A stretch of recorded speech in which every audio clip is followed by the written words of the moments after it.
एक खटोला जेल के भीतर, एक खटोला ये लो, तुम्हारी बहन का फोन है। हेलो। हेलो भैया, हाँ। वो कुछ पैसों की जरूरत थी। पैसे? फोन कट गया। तुम्हारा दिमाग खिसक गया है क्या? कैसे लौटाएगी वो पैसे? उसके घर में कोई है कमाने वाला? और तुमने उससे ब्याज की बात भी नहीं की। क्या ब्याज? अरे हाँ, आजकल सब लेते हैं। गए वो जमाने जब पहले एक दूसरे के लोग फ्री में मदद किया करते थे। सब में और हम में फर्क है देविका। अगर तुमने अपनी बहन को मना नहीं किया ना, तो मैं चिंटू को लेकर मायके चली जाऊंगी। या तो अपनी बहन से बोलो कि मेरे पास पैसे नहीं है, या फिर ब्याज की बात करो। मेरी शक्ल देख रहे हो? उठाओ फोन। हेलो। हेलो। हाँ बहन, वो ना फोन कट गया था। आजकल मोबाइल में नेटवर्क रहते ही नहीं है। हाँ, अक्सर गांव में हो जाता है।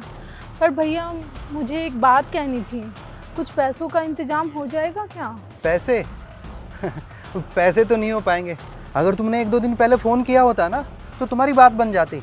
वो क्या है ना, मैंने कल ही बिजली दफ्तर में पैसे जमा करा दिए। ट्यूबवेल का कनेक्शन भी तो लेना है। और ऊपर से तुम्हारी भाभी कह रही थी कि चिंटू बड़ा हो गया है और उसका स्कूल में एडमिशन कराना है शहर में। मुझे तो समझ ही नहीं आ रहा कि मैं इतने सारे पैसे कहाँ से लेके आऊँगा और कैसे क्या करूँगा। तो पैसे तो नहीं बन पाएंगे। हेलो भैया, भैया फोन कट गया। अरे वाह, क्या तरकीब लगाई है तुमने। और तुम्हारी बहन जब देखो पैसे पैसे।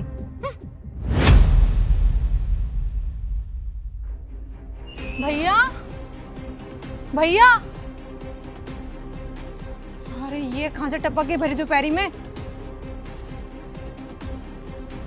अरे जल्दी उठाओ, तुम्हारी बहन आ गई है। क्या? अरे लेटे लेटे क्या कर रहे हो? जल्दी खड़े होकर छुपो कहीं।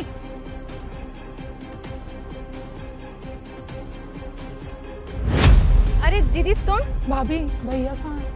वो बाहर गए किसी काम से। भाभी भैया से कुछ काम से मिलना था। मुझे बता दो, मैं बता दूंगी उनको। एक बार फ़ोन करके पूछो ना कि शाम तक आ जाएंगे। अगर शाम तक आ जाएंगे तो मैं आज ही वापस चली जाऊंगी। फोन तो वो अपना घर पर भूल गए, मुझे बता दो ना। भाभी वो ना भैया से कुछ पैसों के लिए बात हुई थी। उन्होंने बता दिया था कि पैसे नहीं हो पाएंगे, फिर भी तुम उठा कर आ गई। तुम्हें हमेशा पैसे ही चाहिए होते हैं। कभी तुमने पूछा भैया भाभी से कि कैसे गुजारा हो रहा है, कैसे गुजारा नहीं हो रहा है? जब देखो पैसे के लिए आ जाती हो मुँह उठा के। नहीं भाभी, मैं वो नहीं कह रही थी। मुझे अच्छे से पता दीदी तुम क्या कह रही थी और क्या नहीं कह रही थी। और मेरी एक बात ना कान खोलकर सुन लो, जब तक इनके मम्मी पापा जिंदा थे ना, तब तक ये फ्री का सिस्टम चलता रहा, पैसों का लेन देन। अब मैं इस घर की मालकिन हूँ, मैं जैसा चाहूंगी वैसा होगा। आगे बात समझ में? अभी मैं पैसे लेने नहीं आई थी। तो क्या करने आई हो? वो जब मैंने भैया को फ़ोन किया था तो मुझे पता चला कि भैया पैसों के लिए बहुत परेशान है। तो मुझसे भैया को देखा नहीं गया।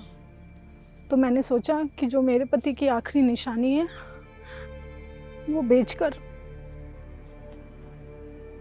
आपके लिए कुछ पैसे लेके आई हूँ भाभी।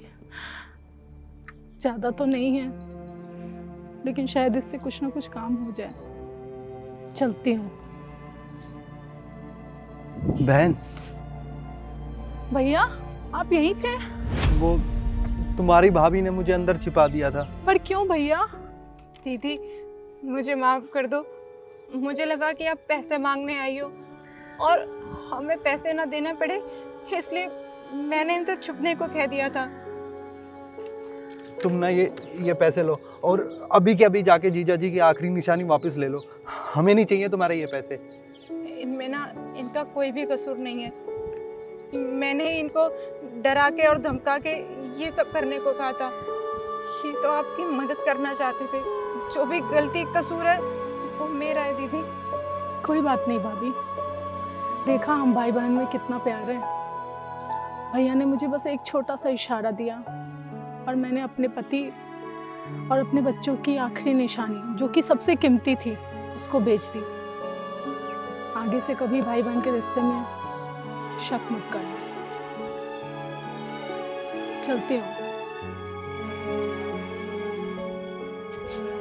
देखा तुमने क्या से क्या हो गया? क्या इज्जत रहेगी हमारी बहन की नजरों में।